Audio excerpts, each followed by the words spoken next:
இப்போ நம்ம normal blouse மெஷர்மெண்ட்டை வச்சு எப்படி போட் நெக்காக அதை மாற்றுறது அப்படின்னு நம்மளோட டவுட் கேட்டிருந்தாங்க. இப்போ அதுக்கு வந்துட்டு இப்போ அளவு ப்ளவுஸ் எடுத்து போட்டுக்கோங்க. இது வந்து மீடியம் டீப் நெக் ப்ளவுஸ் தான். இப்போ இதில் வந்துட்டு அந்த நெக் பகுதி அந்த நம்ம பேக் நெக் மார்க் பண்ணியிருக்கோம் அது கரெக்டாக ஃபோல்டர் சைடில் இருக்க மாதிரி வச்சுக்கோங்க. அதே மாதிரி ஸ்லீவ் பார்ட்டை வந்து இந்த மாதிரி மேலே தூக்கி வச்சுக்கோங்க.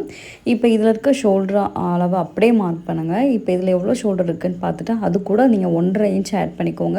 இப்போ நான் எதுவுமே சீம் அலவன்ஸ் எதுவுமே ஆட் பண்ணல. அதில் எவ்வளோ ரெடி ஷோல்டர் இருந்துச்சோ அதை மார்க் பண்ணிக்கிறேன். ப்ளஸ் வந்து ஒரு 1.5 இன்ச்சு. இப்போ நமக்கு வந்து 5 இன்ச் வந்திருக்கா, இது கூட நான் 1.5 இன்ச் ஆட் பண்ணுறப்ப 6.5 இன்ச் வரும். இது வந்து வித்தவுட் சீம் தான். இப்போ இது கூட ஸ்லோப் வந்து ஒரு 1/2 இன்ச் நம்ம ஆட் பண்ணிக்கணும். நெக்ஸ்ட் வந்து ஆம்ஹோல் ஹைட்டு அளவு ட்ரெஸ்ஸில் எவ்வளோ அளவு ப்ளவுஸில் எவ்வளோ இருக்குன்னு பார்த்துட்டு அந்த ஆம்ஹோல் கர்வும் மெஷர் பண்ணி பார்த்துக்கோங்க. இதில் இருக்க ஆம்ஹோல் ஹைட் நம்ம மார்க் பண்ண முடியாது. இப்போ இதில் எவ்வளோ ஆம்ஹோல் ஹைட் வந்திருக்கோ அதோட நீங்கள் ஒரு 1.5 இன்ச் வந்து ஆட் பண்ணுங்கள்.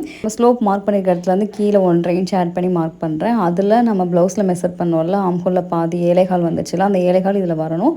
அது வந்து எவ்வளோ வருதுன்னு பாருங்கள். இப்போ எனக்கு வந்து 6 இன்ச்சில் வந்து கரெக்டாக அந்த ஏழைகால் வருது. நான் அதை வந்து எடுத்துக்கிறேன். நெக்ஸ்ட் வந்து நீங்கள் சீம் அலவன்ஸ் வந்து ஆட் பண்ணி ட்ராப் பண்ணிக்கோங்க. இப்போ நெக்ஸ்ட்டு நெக்கு வித்து மார்க் பண்ணுறதுக்கு நம்ம மார்க் பண்ண ஷோல்டரில் இருந்துட்டு ஷோல்டர் ஸ்ட்ராப் வந்து ஒரு 2.5 இன்ச் மார்க் பண்ணிக்கிறேன். இப்போ ஆட்டோமேட்டிக்காக நெக்கு வித்து கிடச்சிருச்சு. அதுக்கப்புறம் நெக்கோட ஹைட் வந்து 3.5 மார்க் பண்ணிக்கிறேன். இப்போ நெக்கு ஹைட்டையும் நெக்கு வித்தையும் ட்ராப் பண்ணி ஜாயின் பண்ணிக்கோங்க. அதுக்கப்புறம் ரவுண்ட் போட்டுக்கோங்க.